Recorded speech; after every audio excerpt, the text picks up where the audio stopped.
हर खबर पर होगी आपकी पकड़। डाउनलोड कीजिए एबीपी लाइव ऐप। भारत और चीन के बीच 5 पॉइंट के फॉर्मूले पर सहमति तो बन गई है, लेकिन विदेश मंत्रियों की बातचीत में चीन सीमा पर आक्रामक होने की विश्वसनीय वजह नहीं बता पाया। सूत्रों के मुताबिक बातचीत के दौरान भारत ने साफ कर दिया है कि चीन सभी समझौतों का सही ढंग से पालन करे। भारत ने कहा है कि अगर चीन सीमा पर यथास्थिति बदलने की कोशिश करेगा तो भारत इसे मंजूर नहीं करेगा, यानी स्टेटस को मेंटेन किया जाए, ये कहा गया है। भारत ने यह भी कह दिया है कि वो सभी समझौतों का पालन करेगा। इस वक्त की बड़ी खबर यही है कि विदेश मंत्रियों के स्तर की जो बातचीत हुई, इसमें सूत्रों के हवाले से खबर यह है कि भारत और चीन के बीच 5 सूत्रीय कार्यक्रम पर सहमति बनी है और इसी सहमति के तहत आगे बढ़ने की बात की गई है। एलएसी पर शांति बनाए रखने के लिए हमारे सहयोगी प्रणय उपाध्याय इस मुद्दे पर, इस मसले पर जानकारी के साथ जुड़े हुए हैं। प्रणय, एक बड़ा सवाल यह है कि जब भारत ने ये पूछा कि आपने इतना बड़ा सैन्य जमावड़ा एलएसी पर क्यों किया, आपने वेस्टर्न कमांड के अलावा सेंट्रल कमांड के भी सैनिक बुला लिए, क्यों? तो कोई जवाब नहीं दे पाया। इसका मतलब है कि चीन अभी भी 5 सूत्री कार्यक्रम की तो बात कर रहा है, लेकिन अपनी बात पर को इंप्लीमेंट भी करेगा, इसमें शक है। बिल्कुल, ये बहुत गंभीर सवाल हैं विकास, जो अभी जिनका जवाब भारत को जमीन पर लेना बाकी है।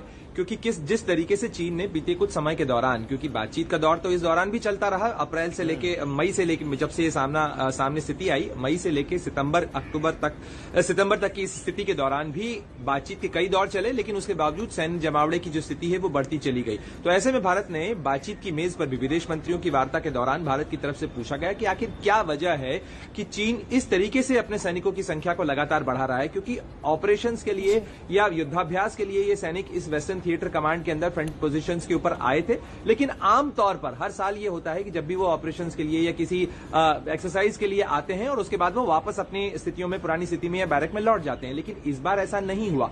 तो ऐसे में भारत की तरफ से यही सवाल था जिसका कोई ठोस जवाब चीन नहीं दे पाया, क्योंकि जो बॉर्डर प्रोटोकॉल से विकास वो ये कहते हैं कि 20 से ज्यादा सैनिक पेट्रोल के लिए नहीं जाएंगे, लेकिन हमने मुखबिरी में देखा, हमने गलवान में देखा, हमने कई जगहों पर ऐसा देखा जिसके अंदर 200 सैनिक जो है चीन के टैंक आ रहे हैं। इस तरीके से चीन आक्रामक मुद्रा के साथ अपने सैनिकों को आगे भेज रहा है। तो निश्चित रूप से ये दोनों चीजें कहीं एक गहरा मिसमैच खड़ा करती हैं, लेकिन फिर भी दोनों देशों के बीच में इस बात को लेकर सहमति बनी है। जो 5 सूत्रीय सहमति बनी है वो ये बताती है कि बातचीत का जो WMCC की बातचीत है वो होगी, सैन्य स्तर के ऊपर जो है सीरीज ऑफ टॉक्स हैं वो होंगी, और इसके साथ साथ इस बात पर भी रजामंदी जताई गई है कि इस स्थिति के समाधान हो जाने के बाद दोनों देश नए कॉन्फिडेंस बिल्डिंग मेजर्स को तय करेंगे, यानी एक नया खाका तैयार करेंगे ताकि इस तरीके की स्थितियों की पुनरावृत्ति न हो। बातचीत तो होती ही रही है प्रणब, बात तो यही है ना कि बंदूक कब हटेगी। आप लगातार हमारे साथ बने रहें, क्योंकि अब भारत का अगला एक्शन क्या होना चाहिए यार है, दिल्ली में क्या हो रहा है इसको लेकर, इस पर अपडेट आपको लेने, आपसे हमको लेनी है। लेकिन इन सब के बीच मॉस्को में भारत और चीन के विदेश मंत्रियों की करीब 2 घंटे लंबी बातचीत के बाद शांति का 5 सूत्रीय फॉर्मूला निकल कर आया है। भारत ने साफ कर दिया है कि भारत टकराव नहीं चाहता, लेकिन चीन को पीछे हटना होगा। वहीं बातचीत के बाद चीन के बोल संभले हुए दिख तो रहे हैं। मॉस्को से आई इन तस्वीरों पर दुनिया की निगाहें थी। शंघाई सहयोग संगठन SCO की बैठक में 3 बड़ी शक्तियों के विदेश मंत्री एक साथ थे। भारत के एस जयशंकर, रूस के विदेश मंत्री सर्गेई लावरोव और चीन के विदेश मंत्री वांग यी। तीनों विदेश मंत्रियों ने मुलाकात तो की ही, लेकिन साथ ही LAC पर तनाव के बीच भारत और चीन के विदेश मंत्रियों की बैठक भी हुई, जिसके बाद 5 सूत्री फार्मूला निकल कर आया। चीनी विदेश मंत्री वांग यी ने कहा, पड़ोसी देश होने के नाते भारत चीन के बीच मतभेद होना सामान्य है। इस मतभेद को द्विपक्षीय संबंधों में सही संदर्भ में रखा जाना जरूरी है। LAC पर गोली चलने की घटनाओं को काफी गंभीर माना गया और इसी खतरनाक स्थिति को जल्द से जल्द टालने पर जोर दिया गया। वांग यी ने कहा, सीमावर्ती सैनिकों को जल्द से जल्द सीमा से हटना चाहिए ताकि स्थिति खराब ना हो।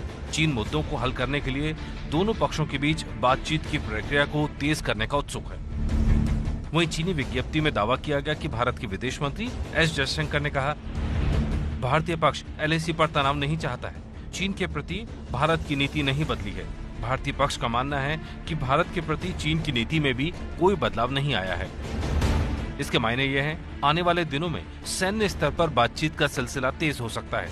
आने वाले दिनों में LAC पर तनाव कम हो सकता है। आने वाले दिनों में तैनाती घटती भी नजर आ सकती है। लेकिन सवाल बना हुआ है, क्या बातचीत की बात करने वाला चीन उन इलाकों में पीछे जाएगा जहां वो आगे बढ़ा है?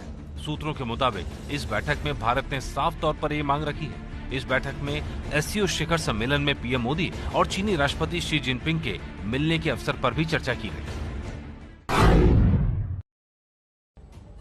तो प्रणय उपाध्याय हमारे साथ लगातार बने हुए हैं। प्रणय का रुख कर लेते हैं एक बार फिर से। प्रणय, देखिए, चीन की तरफ से बातचीत की बात कही जा रही है, लेकिन उनकी तरफ से फिर अपनी आर्मी की वो तस्वीरें वायरल करवाना जिसमें मिलिशिया आर्मी एक खास तरीके के हथियार के साथ खड़ी है, वो बता तो यही रहे हैं ना कि बातचीत तो होगी लेकिन बंदूक पीछे नहीं हटेगी।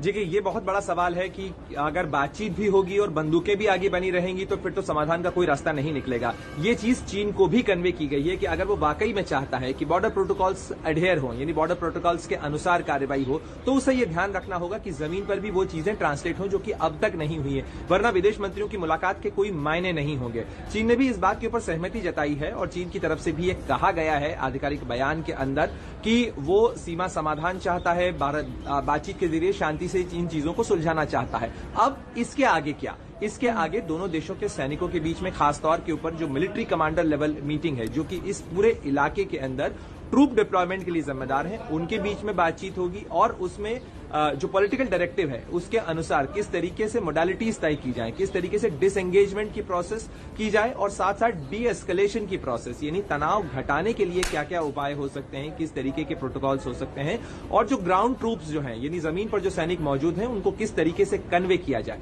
ये सारी चीजें अब होनी है। इसके अलावा जो WMCC working mechanism for consultation and coordination दोनों देशों के बीच में है, विदेश मंत्रालय के सचिवों के स्तर के ऊपर, उस स्तर के ऊपर भी बातचीत का एक दौर होगा। जो ज्वाइंट सेक्रेटरी लेवल लीड करते हैं दोनों देशों के इस WMCC को, उनका भी एक दौर होना है।